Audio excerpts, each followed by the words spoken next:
Hi guys, in this tutorial, I'm going to teach you how you can structure Monday.com for equipment hire or equipment purchase.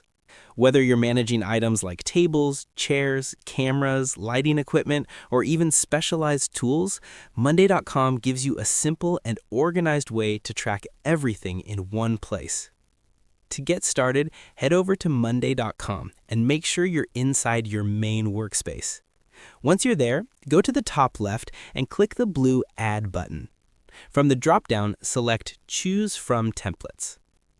In the template search bar, type in Purchase. You'll see a template appear called Purchase Order.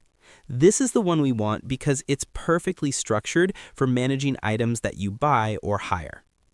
Click on the template and then click Use Template. Once the template loads, Monday.com automatically creates two boards for you: Purchase Order Documents. Now, the second board, Purchase Order Documents, is optional. It's mainly there for storing files or documents related to your orders, such as invoices or receipts. If you don't need it, you can simply leave it as is or delete it. The main board we want to focus on is the Purchase Order board. Inside this board, you'll see a well-organized layout with columns that are perfect for managing equipment hire. Even though the example items may show tables or chairs, you can replace them to anything you need.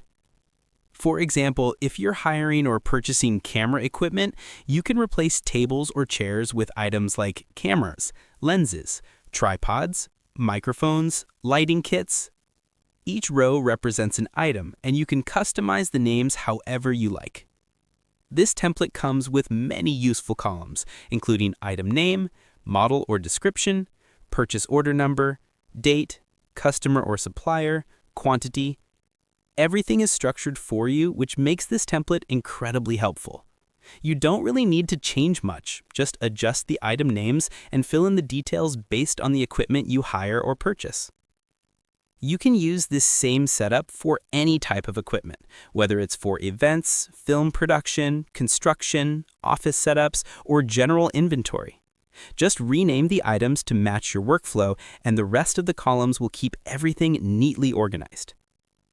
And that's it. This is how you can easily structure Monday.com for equipment hire using the purchase order template.